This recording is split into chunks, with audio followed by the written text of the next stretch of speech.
All right, welcome back. Tensions between Assam and Meghalaya are once again spilling onto the roads, with a vehicle blockade at Jorabad disrupting movement between the two states for a second consecutive day.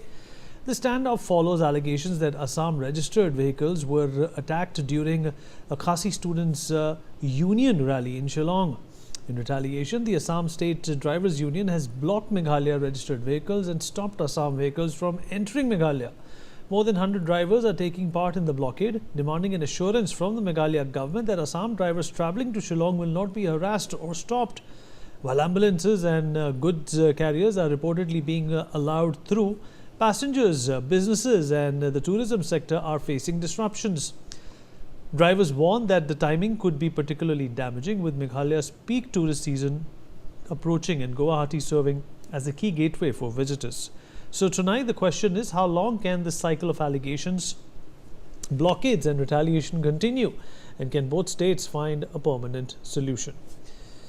Gautam Saha, communication specialist, is joining us on the program. Viswa Kalyan Purkeyastha, senior journalist, is also with us on this show. Major General Sudhakarji, defense and geopolitical expert, joins us on the program as well. General Sudhakarji, I'll begin with you. Well, sir, northeastern states have had their own share of problems, owing to a lot of problems that may have happened internally. But this cross-state issue is obviously the last thing that is needed. What do you think this stems from, and what can be the solution which actually prevents something like this from happening again? Yeah, Vinit, good evening. I hope I'm audible. It's a very important question you have raised. In your question, there are more than one part. Let me take our audience back in time.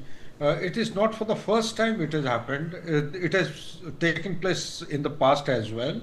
But this time, in my opinion, since I have served in Meghalaya as also Assam quite extensively, I know the people, I've got a lot of friends there.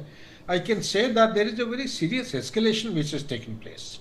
This escalation, when you have targeted torching, means vehicles bearing the Assam number, including the government vehicles, 30 of them, not one or two, 30 of them, there is a premeditated act, and which is highly avoidable, because now it appears that the mutual understanding between the state, Meghalaya is connected through Assam, it has to be understood, through Jorabad, and that is the only link, unless they have made a new road now. And I don't think there is any way to make a new road or new connectivity. So therefore, there has to be best of relationship and the understanding. The point which you have raised in your question is that what could be the primary reason? I feel, having been there and having interacted with the people and understood them well, it is all the livelihood, related to the livelihood question. The employment opportunities are far and few, and the vehicles coming from Assam, they steal away limited opportunities of transportation available or required in Meghalaya, because Meghalaya as such, I would say the whole industry is basically based on tourism, and I would say to some extent lime production, coal production although, but tourism essentially. And you were right in your statement when you made, this is the season, the rainy season. People come to see the heavy rainfall, and they go through Shillong and then towards Dauki side through Tura. This actually taking the impact and the toll, and on all probability, in my opinion, that is much more than what is actually visible to the naked eye. At the moment, it may be too premature to say there is some external force, but the old agendas or the pending points which are actually lingering on, maybe the border issue, maybe the economic or livelihood issue, maybe some other issues which are actually hanging fire, they need to be resolved mutually. Now that we have a BJP government in Assam and also a coalition government in Meghalaya, I'm sure they will be able to talk it out and have a dialogue rather than taking recourse to violence. Back to you, Vinit. You are quite right. And Gaurav, it's important to understand that a dialogue is necessary at this point in time. But why do you think that the respective governments have been able to get to a table and hash this out? Vinitji, thank you for taking this up on your prime time today. See, the issue goes beyond conventional border dispute. It has been going on for some time now, but the trigger this time has been different. You see, the trigger is a domestic rally of Meghalaya led by the KSU, the Khasi Students Union, which went out of control. So what exactly happened? There were, you say, as per sources, 31 vehicles which have been damaged as per government data. At more than 30 vehicles have been damaged, out of which several cars were from Assam, which were also damaged and vandalized. What that has triggered back in Assam is that the hostility every year that we are seeing. Even last year there was a similar border issue. In fact, NewsX reported on that. Several national media picked it up, wherein the cab owners had blocked the road in Jorabat area. Now Jorabat is an area which is a border area, and it's like a bypass actually. So the area has again been blocked. Why this trigger has happened is because the ongoing issue has never been resolved. There has been multiple attempts, but there has been no exact resolution so far. Now, what is the ongoing issue? The issue is that whenever cabs from Meghalaya they go, or whenever cabs from Assam they go to Meghalaya, there has been apprehension from the Meghalaya side, as they have earlier urged that the cab owners have to. So to say, the cab owners have to just drop the customer, not explore Meghalaya. There are separate cabs that are being used for exploring Meghalaya. Now, this is because Meghalaya's over dependency on tourism economy. I see the tourism economy in question as of today. Now, as such, both these states are earning out of the tourism economy, and that is also the reason there is apprehension sometimes from the Meghalaya side as well. I would like to underline, now if we go back in history, because this is also connected to history, Meghalaya was born out of Assam after a long struggle with the Hill State movement.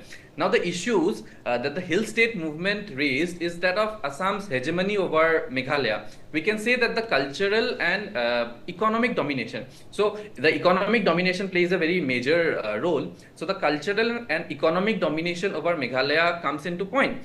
But now that things have changed, Meghalaya is an independent state. It has brought in artists like Ed Sheeran. Ed Sheeran is a very popular artist, especially celebrated in Meghalaya, Bryan Adams, and other great artists. So Meghalaya's economy is now flourishing well.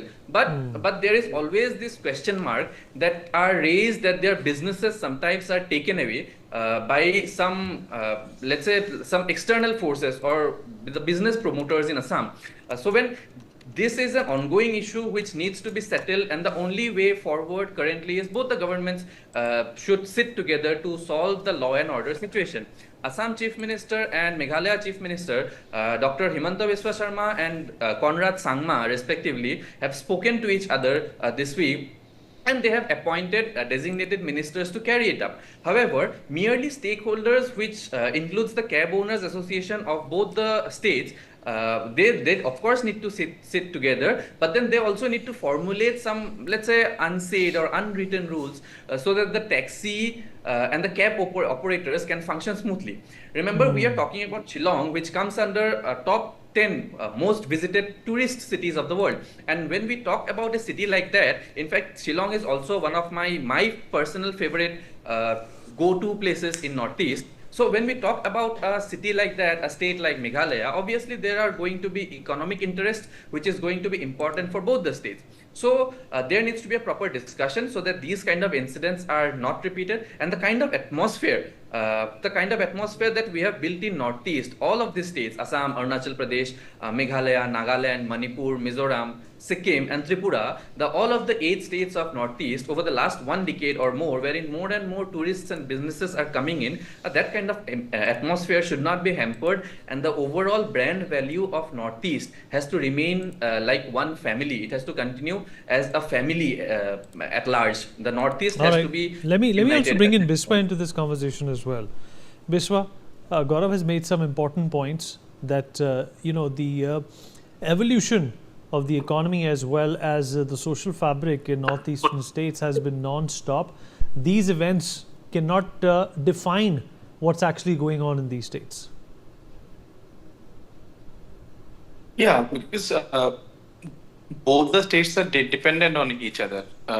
There's a geography, not only through Guwahati and Jorabat. Assam's Barak Valley part, three districts, and Tripura. These part entirely dependent on Meghalaya. The only road which connects us. I'm from Barak Valley also. Connects us to Guwahati is through Meghalaya, and these incidents are not new. These are I can say regular incidents. I mean, whatever happens, it turns out to be this blockades and harassments, and there is a communal angle which comes, but it needs to be addressed properly for the future also. There is a gap. I believe there is a gap, linguistic and cultural gap, which takes place whenever anything happens, be it any protest or any two persons are, are fighting. It becomes Assam and Meghalaya. It becomes Bengali Khasi, Assamese Khasi. So these are sensitive areas which needs to be properly addressed. I think these are not just two groups of cab drivers fighting and all. This is I believe this is larger, and we need to address this properly.